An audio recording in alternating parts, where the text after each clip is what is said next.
No, I haven't. I have not. I mean, I love gym. I've been a gym since I was a college age. Hi, everybody. Mr. Secretary.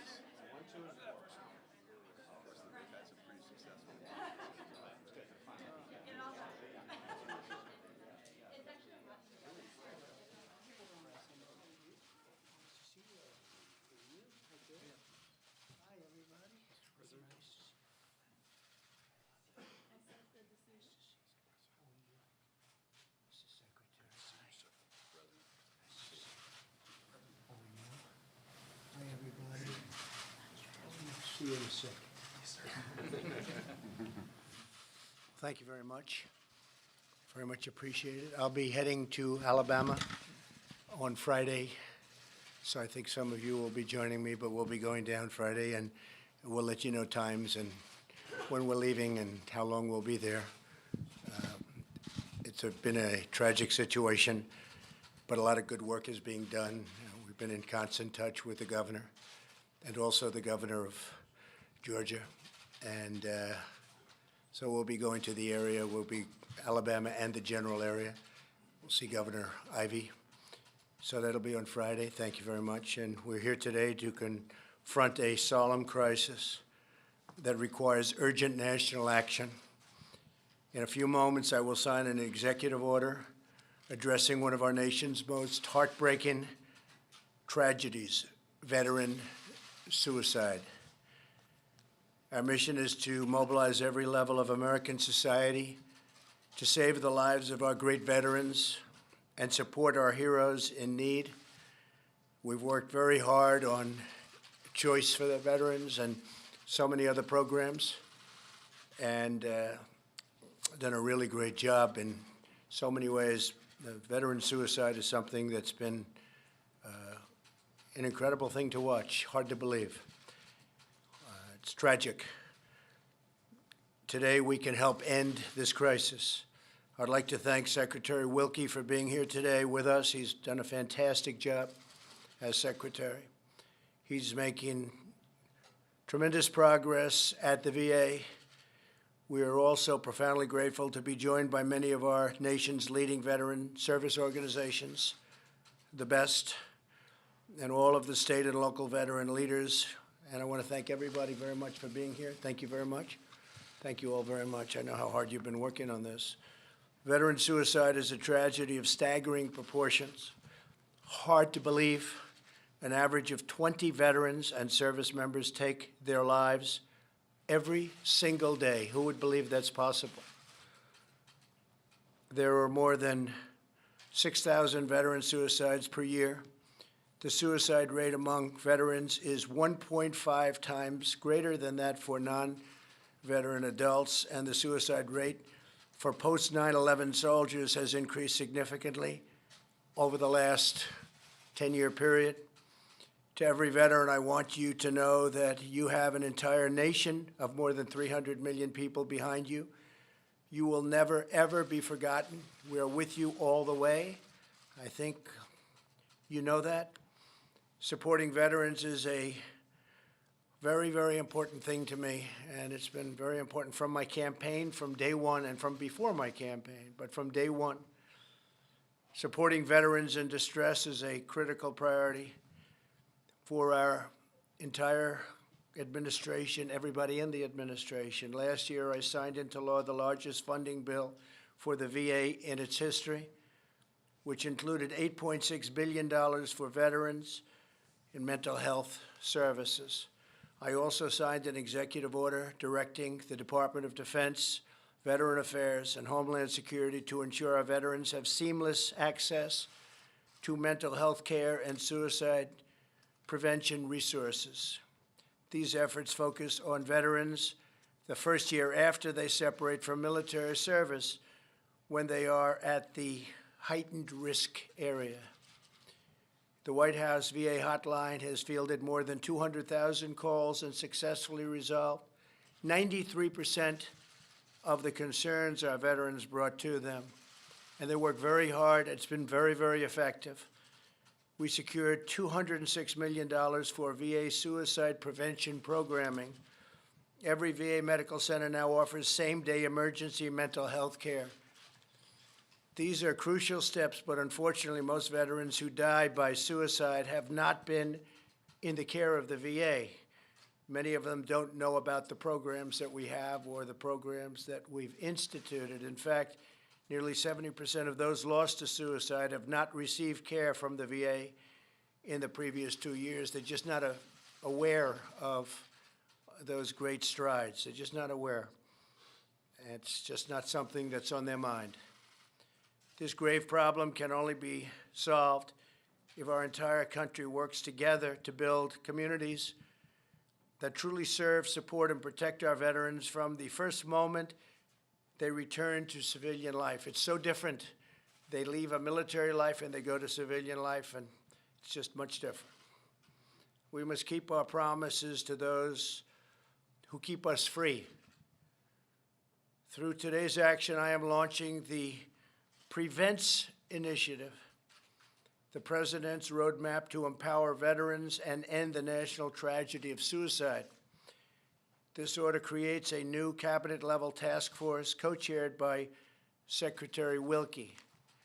The task force will create a comprehensive national public health roadmap that brings together federal and local government, along with private sector partners, to improve the quality of life for our veterans and turn the tide on this terrible crisis. We're being helped greatly by our strong economy.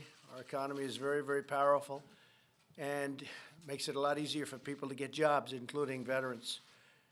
And a lot of companies are actually giving priority at our request to veterans, and they're very happy with the results. The task force will be charged with developing a national research strategy so that we can more effectively identify, intervene, and help veterans during a time of need. By investing in research and scientific advances, we can better understand the trauma our brave soldiers face and how to restore their faith and their health. Under this order, my administration will also work with Congress to pass legislation providing resources and assistance in the form of grants to communities so that they can empower veterans with critical information, services, and networks of total support. We're going to take care of our veterans. We're working so hard on this. We're making so much progress, and we're going to take care of them like never before. Veterans are America's greatest national treasure, and a lot of people understand that. Some people don't. I will tell you, our single greatest national treasure. They kept us safe, and we're going to keep them safe. They courageously fulfill their duties to our nation. Now we must fulfill our duties to them. Here with us today is Frank Larkin. His son Ryan followed in his footsteps to become a Navy SEAL. Terrific, terrific young man. Tragically, Ryan is no longer with us. Frank, would love to have you come up and just say a few words about your great son, please. Frank. Thank you, Mr. President.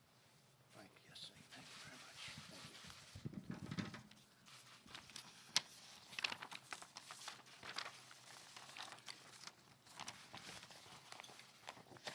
Thank you, Mr. President, and thank you to our warriors and veterans present today, along with the veteran service organizations, our partners who are working hard every day to make a difference for our veterans who are in need, to the other government leaders here today, and to the survivors of suicide who live every day with the pain from the loss of their loved one. Ryan was a decorated, high-performing Navy SEAL who suddenly went over the edge. In the 2 years that we tried to rescue him, he was prescribed over 40 different drugs. His treatment was all psychiatric and behavioral health focused.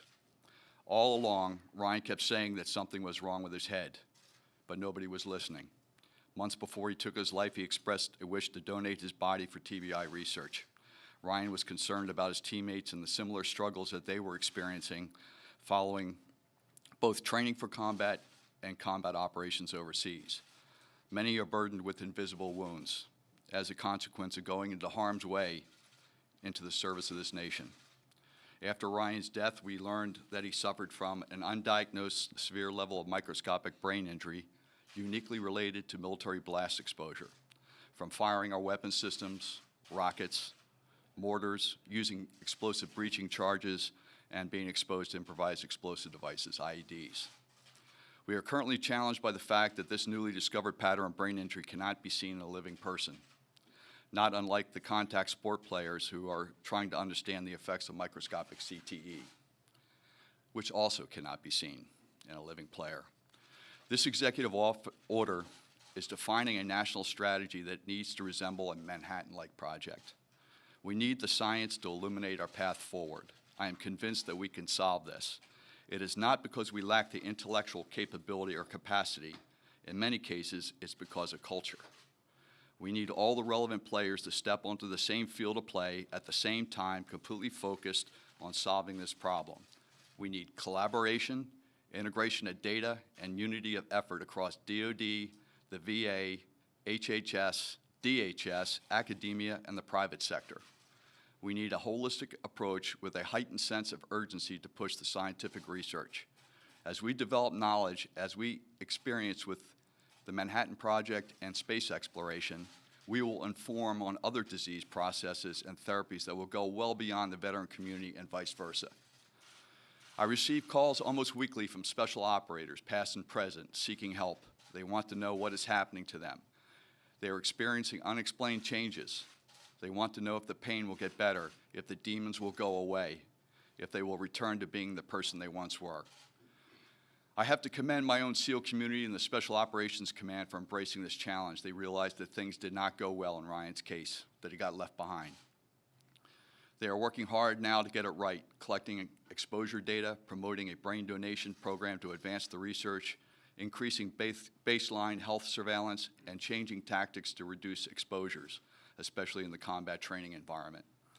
We also need to appropriately recognize invisible wounds suffered on the battlefield. The monetary cost of a Purple Heart Award is low, a few dollars for the medal itself. But the emotional impact is very high to those suffering daily with these obscure injuries, to be recognized for their sacrifice. Mr. President, following this event, I'm going over to Arlington National Cemetery to tell Ryan that he's still making a difference, that he's still helping his boys. We can't leave any more of our valiant men and women behind. To our warriors, our veterans, and their families, please do not lose hope. We will find a better way. Remember, we made a promise to take care of those who served us. Failure is not an option. Mr. President, I thank you for the platform. Thank you.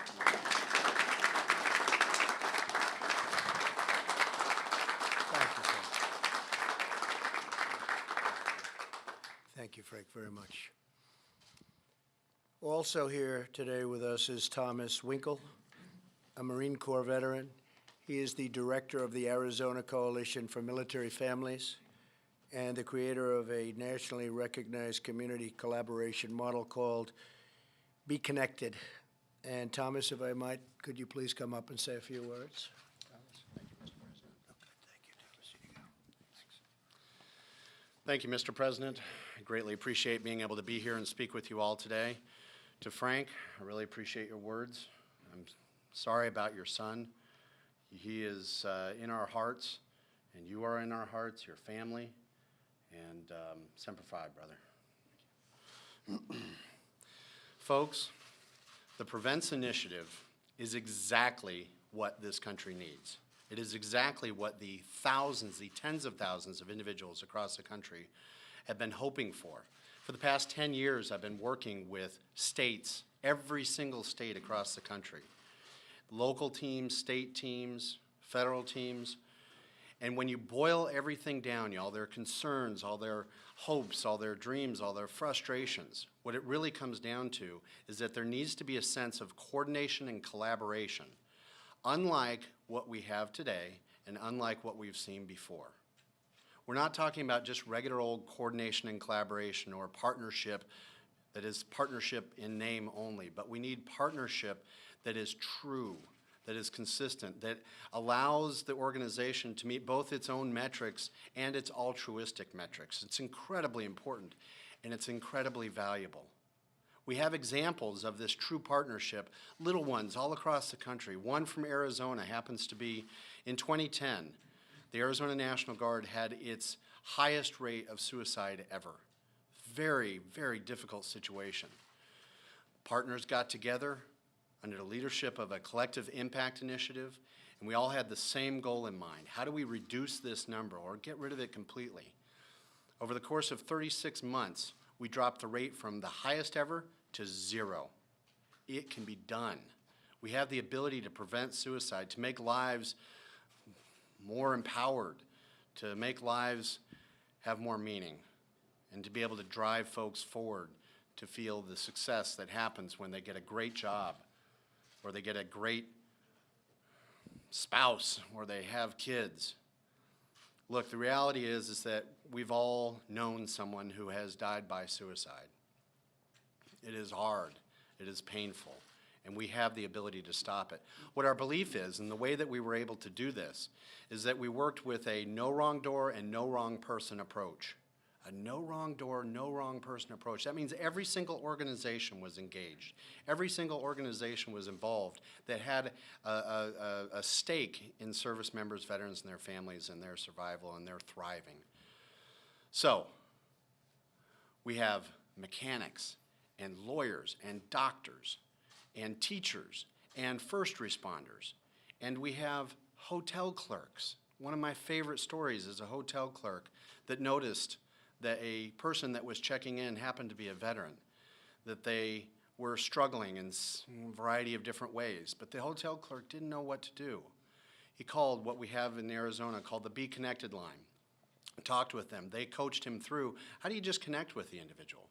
So the clerk goes up to his room, knocks on the door and says, "Hello, sir, I just wanted to check in with you. You seem like you might be a little distressed, and I wanted to see if there was anything I could do for you."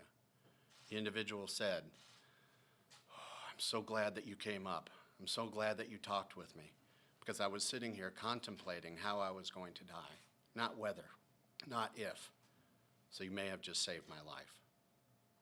We hear these stories consistently, and it takes the entire community to be able to do this. Everybody working off the same page. Our belief is that if everyone knows what to do when an individual is in trouble, they will act, and we've seen it time and time again. So, Mr. President, we greatly support this act, or this initiative. It is an incredible thing. We deeply appreciate everything that you've put into this. It is going to make a huge difference. And I can speak on behalf of Arizona and the other states that I've spoken with that we stand ready. Thank you.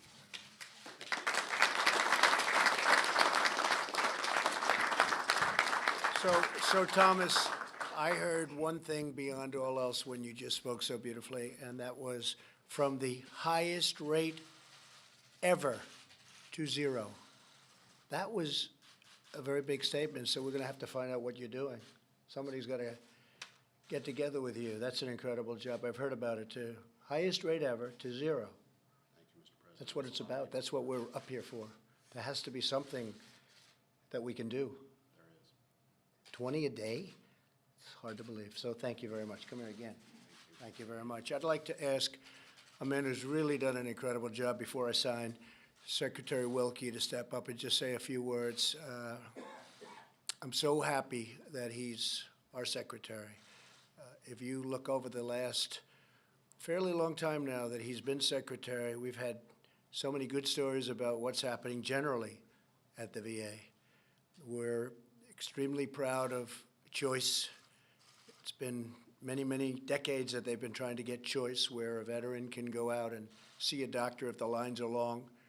They don't have to wait 4 days, 9 days. I always say 3 weeks, 5 weeks, 10 weeks, never get to see a doctor.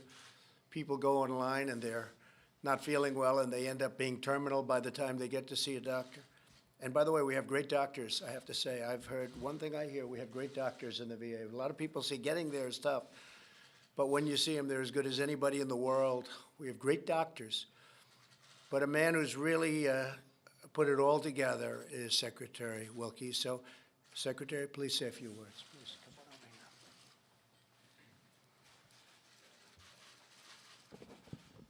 Thank you, Mr. President.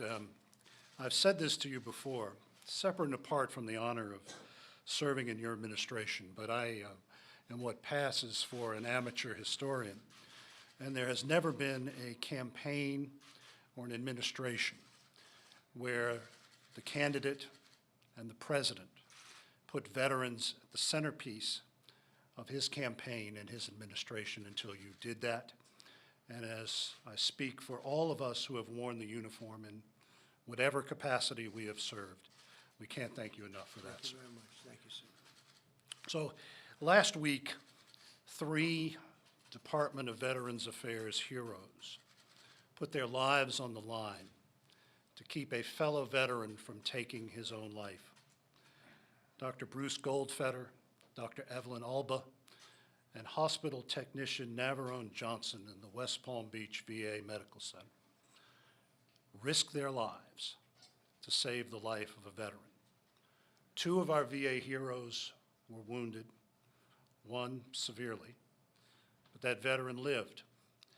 Since 2017, VA employees, doctors, nurses, technicians, policemen have saved 243 veterans, just like the one that our heroes saved in Palm Beach. But since 2017, 19 veterans have not been saved. That is what today's ceremony is about. It is about pulling together the resources of the federal government, our states and localities, our charities, our non-governmental organizations, and coming together with a roadmap and the resources to make sure that we no longer have those 19. I've said many times that the mission of the Department of Veterans Affairs is to remind our fellow citizens why they sleep soundly at night. They sleep soundly at night because of the sacrifices of a select number of their fellow Americans who have taken the affirmative step to serve in uniform. Those, as the President said, those 20 who every day take their own lives, 14 of them outside of our VA system, most of them from my father's generation, his comrades from Southeast Asia. We deserve for them the last full measure of our devotion, and this begins the closing of that circle. And Mr. President, I thank you and for your team for everything they have done on behalf of America's warriors. Thank you, sir. Thank you so much.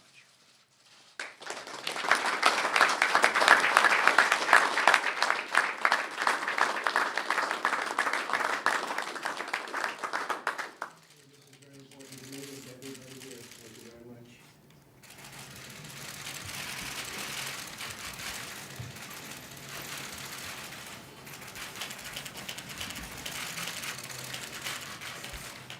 Where's Frank? Here you go, Frank.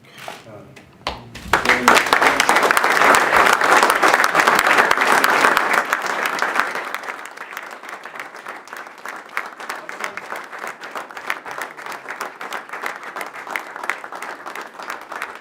son's bracelet, it's a symbol of all the veterans who have taken their lives. We've got to keep our eye on the ball. Thank you, Frank.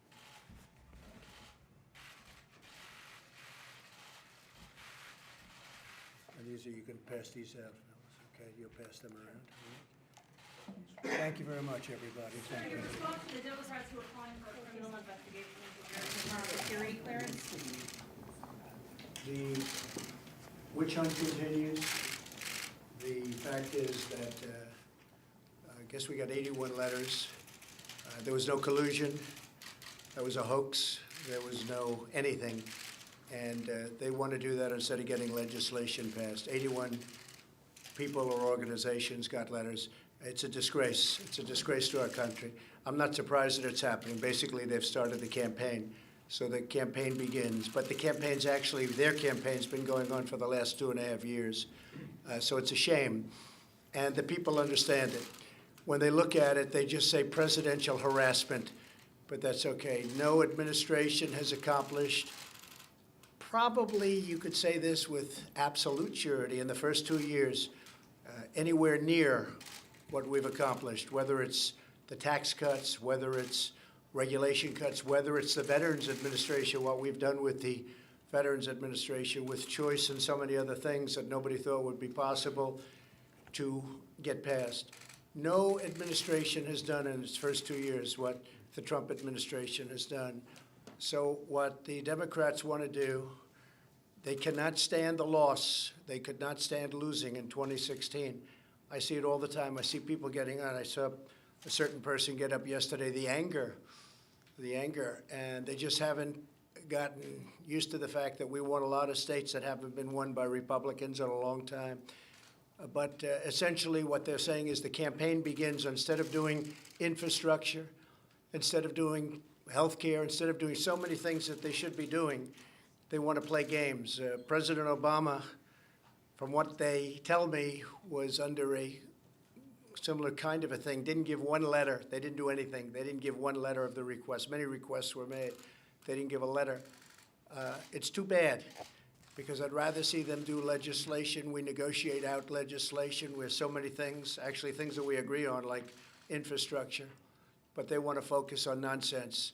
So I just want to end by thanking all of the people that are in this room today, very special people. The job you've done for the VA is incredible, and just keep up the good work. And Secretary, you've been fantastic. Thank you very much. Thank you all. Financing the business partners as well.